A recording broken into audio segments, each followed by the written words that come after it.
लाखों किसान हमारे साथ जुड़े हुए हैं।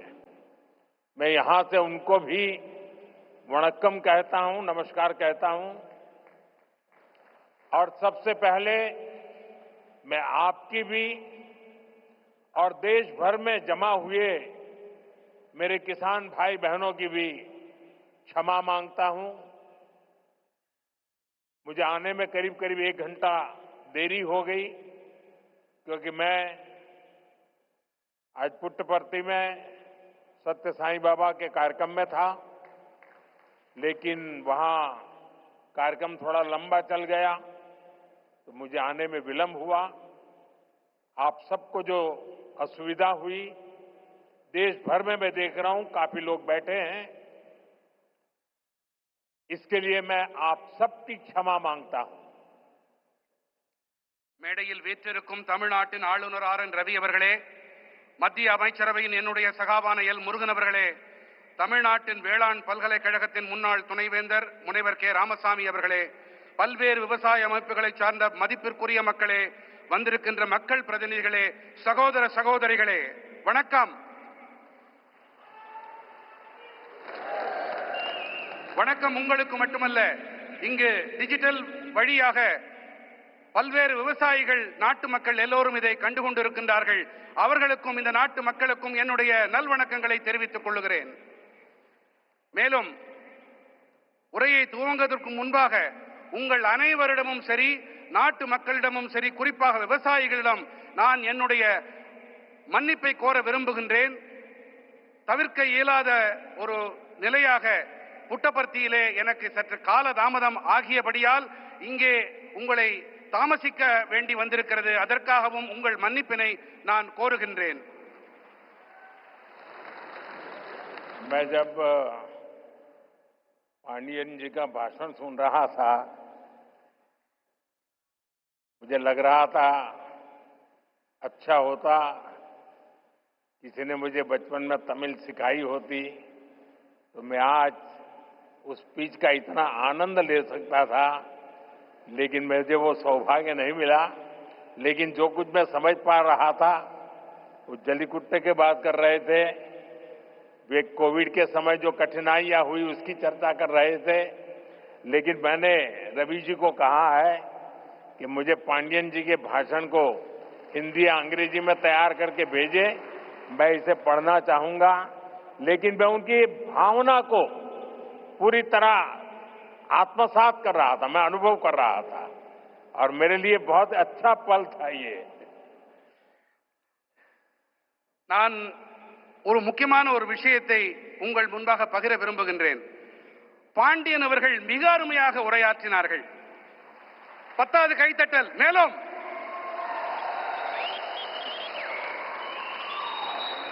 அவருடைய உரையை தமிழிலே இருந்ததால் என்னால் முழுமையாக புரிந்து கொள்ள முடியவில்லை.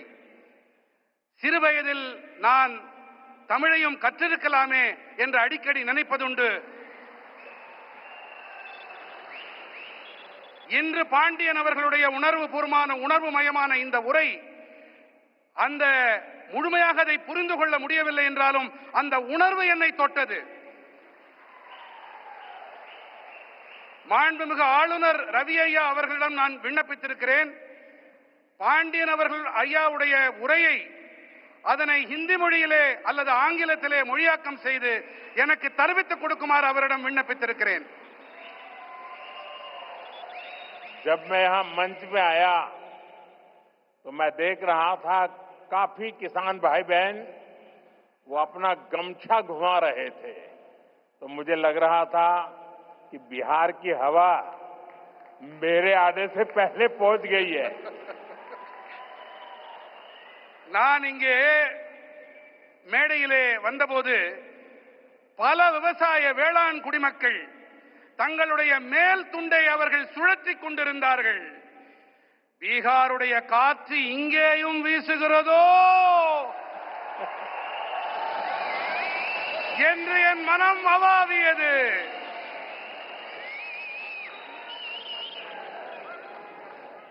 मेरे किसान भाई बहनों, कोयम्बटूर की इस पावन धरती पर सबसे पहले मैं मरुदमलई के भगवान मुरुगन को प्रणाम करता हूं। कोयम्बटूर कल्चर, कंपैशन और क्रिएटिविटी की भूमि है। ये शहर अपनी दक्षिण भारत की उद्यम शक्ति का पावर सेंटर है। கோயமுத்தூரின் இந்த புனிதமான மண்ணிலே மருதமலையில் குடிகொண்டிருக்கும் ஐயன் முருகனை நான் முதன்மையாக தலைவணங்குகின்றேன். கோயம்புத்தூர் என்பது கலாச்சாரம், கனிவு, கவின் படைப்பு திறன் ஆகியவற்றை தனக்கு சொந்தமாக்கிக் கொண்ட பூமி.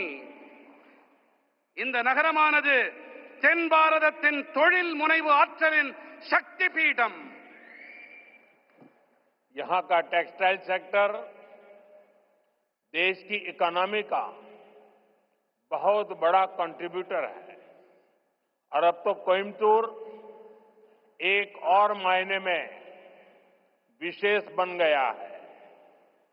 यहां के भूतपूर्व सांसद सीपी राधाकृष्णन जी अब उपराष्ट्रपति के तौर पर हम सबका मार्गदर्शन कर रहे हैं। இங்கே இருக்கும் ஜவுளித்துறை தேசத்தின் பொருளாதாரத்திற்கு பெரும் பங்களிப்பு அளிக்கக்கூடியது. மேலும் இப்போது கோயம்புத்தூர் மேலும் ஒரு காரணத்தால் சிறப்பு பெறுகிறது. இங்கே நாடாளுமன்ற உறுப்பினராக இருந்த சிபி ராதாகிருஷ்ணன் அவர்கள் இப்போது துணை குடியரசுத் தலைவராக நம் அனைவருக்கும் வழிகாட்டிக் கொண்டிருக்கின்றார்.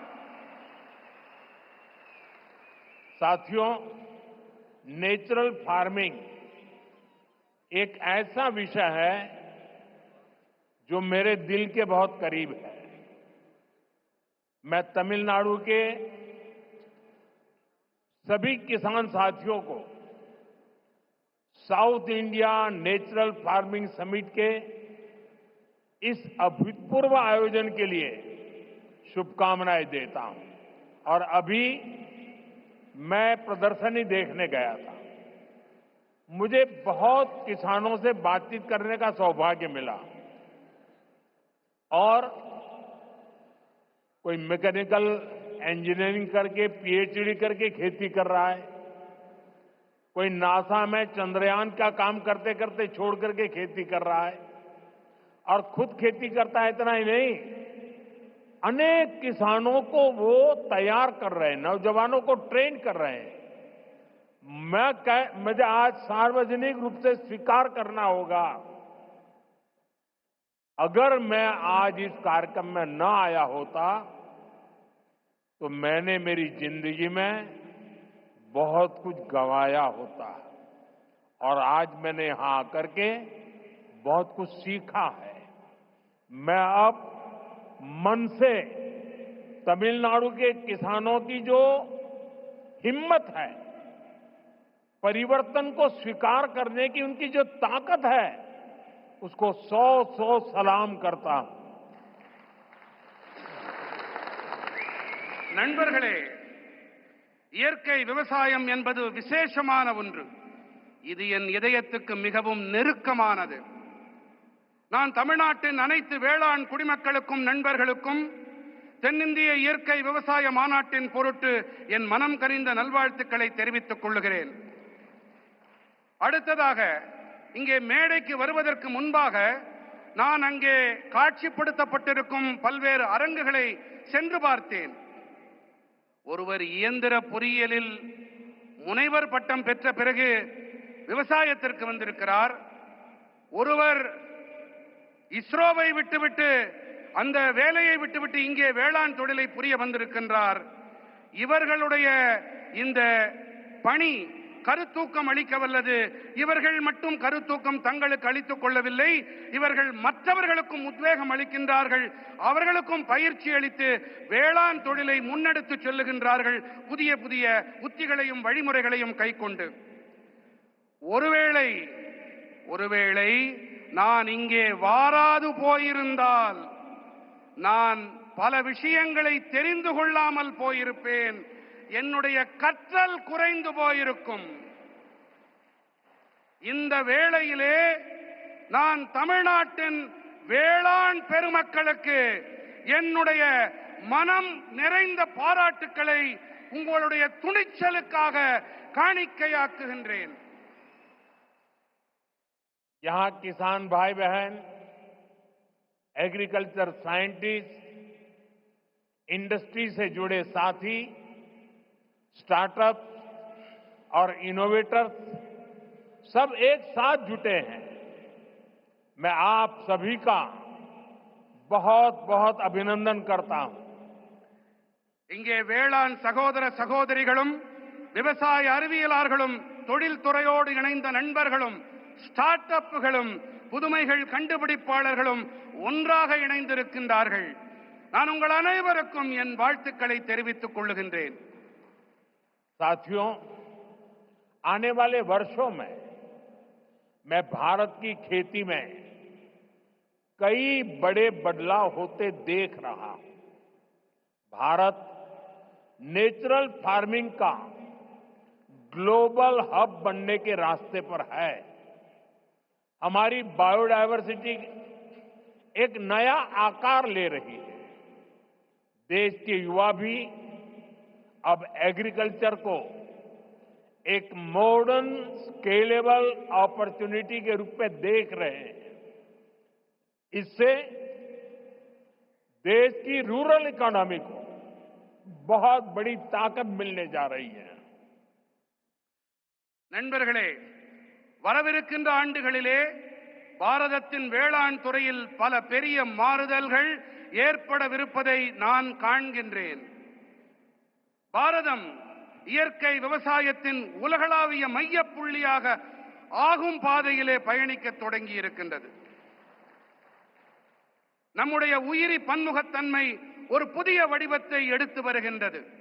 தேசத்தின் இளைஞர்களும் கூட இப்போது விவசாயத்தை நவீனமானதாகவும் அளவிடக்கூடிய சந்தர்ப்பமாகவும் காணத் தொடங்கி இருக்கின்றார்கள்.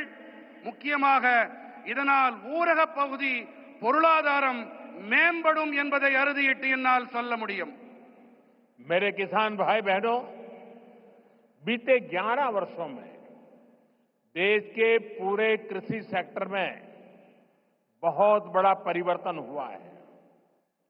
हमारा एग्रीकल्चरल एक्सपोर्ट करीब करीब 2 गुना हुआ है. खेती को आधुनिक बनाने के लिए सरकार ने किसानों को मदद देने का हर रास्ता खोला है. நண்பர்களே, கடந்த 11 ஆண்டுகளிலே தேசத்தின் ஒட்டுமொத்த வேளாண் துறையிலும் ஒரு மிகப்பெரிய மாற்றம் ஏற்பட்டிருக்கின்றது. நம்முடைய வேளாண் ஏற்றுமதி கிட்டத்தட்ட இரட்டிப்பாகி இருக்கிறது. விவசாயத்தை நவீனப்படுத்த அரசாங்கம் விவசாயிகளுக்கு உதவி புரிய தேவையான அனைத்து வழிகளையும் திறந்து விட்டிருக்கின்றது. किसान क्रेडिट कार्ड अकेले केसीसी से ही इस साल किसानों को 10 लाख करोड़ रुपए से ज्यादा की मदद दी गई है. ये 10 लाख करोड़ आंकड़ा बहुत बड़ा है. 7 साल पहले पशुपालकों और मछली पालकों को केसीसी की सुविधा मिलने के बाद वो भी इसका जमकर लाभ उठा रहे हैं. बायो फर्टिलाइजर पर जीएसटी कम होने से भी किसानों को बहुत फायदा हुआ है. விவசாயிகள் கடன் அட்டை மூலமாக மட்டுமே இந்த ஆண்டு விவசாயிகளுக்கு 10,000 கோடி ரூபாய்க்கும் அதிகமான உதவிகள் அளிக்கப்பட்டிருக்கின்றன. 7 ஆண்டுகளுக்கு முன்பாக கால்நடை பராமரிப்பாளர்களுக்கும் மீன் வளர்ப்பாளர்களுக்கும் இந்த விவசாய கடன் அட்டை வசதி கிடைத்த பிறகு அவர்களும் கூட இதனால் நிறைவான பலன்களை பெற்று வருகின்றார்கள். உயிரி உரங்கள் மீதான ஜிஎஸ்டி வரியை குறைக்கப்பட்டதாலும் விவசாயிகளுக்கு அதிக ஆதாயங்கள் கிடைத்திருக்கின்றன. साथियों, अभी कुछ ही देर पहले इसी मंच से हमने देश के किसानों को पीएम किसान सम्मान निधि की अगली किस्त जारी की है. देश के कोने कोने में किसानों को 18,000 करोड़ रुपए ट्रांसफर हुए हैं। यहां तमिलनाडु के भी लाखों किसानों के खाते में पीएम किसान सम्मान निधि के पैसे पहुंचे हैं। நண்பர்களே, இப்போது சற்று நேரம் முன்பாக இந்த மேடையிலிருந்து தேசத்தின் விவசாயிகளுக்கு பிரதம மந்திரி விவசாயிகள் கௌரவ கொடையின் அடுத்த தவணை கொண்டு சேர்க்கப்பட்டது. தேசத்தின் அனைத்து மூலைகளில் இருக்கும் விவசாயிகளுக்கும் 18,000 கோடி ரூபாய் பரிமாற்றம் செய்யப்பட்டிருக்கின்றது. இங்கே தமிழ்நாட்டிலும் கூட பல லட்சம் விவசாயிகளின் வங்கிக் கணக்குகளிலும் பிரதம மந்திரி விவசாயிகள் கௌரவ கொடை அளிக்கப்பட்டிருக்கிறது. साथियों, अब तक इस योजना के तहत देश के छोटे किसानों को 4 लाख करोड़ रुपए की राशि सीधे उनके बैंक खाते में भेजी जा चुकी है। ये राशि किसानों के खेती से जुड़े अनेक कामों को पूरा करने का माध्यम बनी है। मैं इस योजना के लाभार्थी करोड़ों किसान भाई बहनों को बहुत बहुत शुभकामनाएं देता हूं। நண்பர்களே, இதுவரை இந்த திட்டத்திற்கு உட்பட்டு தேசத்தின் சிறு விவசாயிகளுக்கு 4 லட்சம் கோடி ரூபாய் தொகை நேரடியாக அவர்களுடைய வங்கிக் கணக்குகளிலே செலுத்தப்பட்டாகிவிட்டது.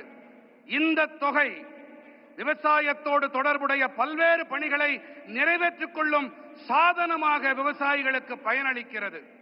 இந்த திட்டத்தால் பயனடைந்த கோடிக்கணக்கான விவசாயிகளுக்கு நான் என் நல்வாழ்த்துக்களை தெரிவித்துக் கொள்ளுகின்றேன்.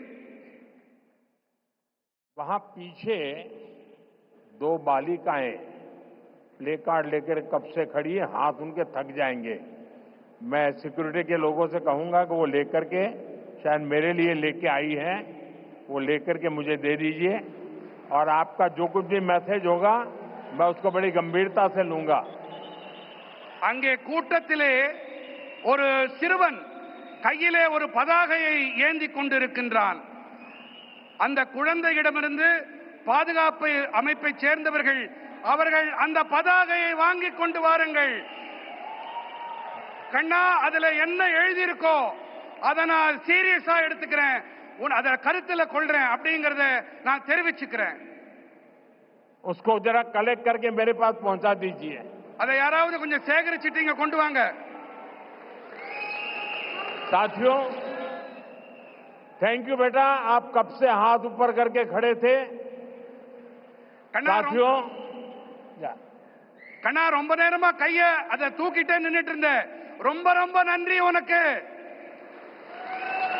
साथियों, नेचुरल फार्मिंग का विस्तार आज 21वीं सदी की कृषि की मांग है. बीते कुछ सालों में मांग बढ़ने के कारण खेतों में एग्रीकल्चर से जुड़े कई सेक्टर्स में केमिकल्स का इस्तेमाल तेजी से बढ़ा है. நண்பர்களே, இயற்கை வேளாண்மையின் விரிவாக்கம் என்பது இன்று 21ஆம் நூற்றாண்டு வேளாண்மையின் தேவை. கடந்த சில ஆண்டுகளிலே தேவையின் அதிகரிப்பு காரணத்தாலே வயல்களிலே விவசாயத்தோடு தொடர்புடைய பல துறைகளிலே ரசாயனங்களின் பயன்பாடு விரைவாக அதிகரித்து வருகின்றது. केमिकल फर्टिलाइजर्स और पेस्टिसाइड्स के ज्यादा इस्तेमाल के कारण सॉइल फर्टिलिटी गिर रही है, सॉइल मॉइस्चर पर असर पड़ रहा है और इन सबके साथ फार्मिंग की कॉस्ट पर हर साल वो बढ़ती ही जा रही है. इसका सॉल्यूशन क्रॉप डाइवर्सिफिकेशन और नेचुरल फार्मिंग से ही संभव है. ரசாயன உரங்கள், பூச்சிக்கொல்லிகள் ஆகியவை அதிக அளவிலான பயன்படுத்தல் காரணமாக நிலத்தின் வளம் வீழ்ச்சியடைகிறது, மண்ணின் ஈரத்தன்மைக்கு பாதிப்பு ஏற்படுகிறது. மேலும் இவை அனைத்தோடு விவசாயத்தின் செலவினமும் ஒவ்வொரு ஆண்டும் அதிகரித்துக் கொண்டே இருக்கின்றது. இதற்கான தீர்வு என்னவென்று சொன்னால், பயிர்களின் பன்முகத்தன்மை மற்றும் இயற்கை வேளாண்மை மட்டுமே. साथियों, हमारी मिट्टी की फर्टिलिटी और क्रॉप में न्यूट्रिशनल रिवाइवल के लिए हमें नेचुरल फार्मिंग के रास्ते पर बढ़ना ही होगा। ये हमारा विजन भी है और हमारी जरूरत भी है। तभी जाकर हम अपनी आने वाली पीढ़ियों के लिए अपनी बायोडायवर्सिटी को संरक्षित रख पाएंगे। நண்பர்களே, நம்முடைய மண்ணின் வளத்தை பொருட்டும் பயிர்களின் ஊட்டச்சத்தின் மீள் உயிர்ப்பின் பொருட்டும் நாம் இயற்கை வேளாண்மை பாதையிலே முன்னேறியே ஆக வேண்டும். இதுவே நம்முடைய தொலைநோக்கு, இது நம்முடைய அத்தியாவசிய தேவையும் கூட. அப்போதுதான் நாம் நமது வரவிருக்கும் தலைமுறையினருக்கு நமது உயிரி பன்முகத்தன்மையை பாதுகாத்து அளிக்க முடியும். नेचुरल खेती हमें क्लाइमेट चेंज, मौसम में हो रहे बदलाव का सामना करने में मदद करती है। ये हमारी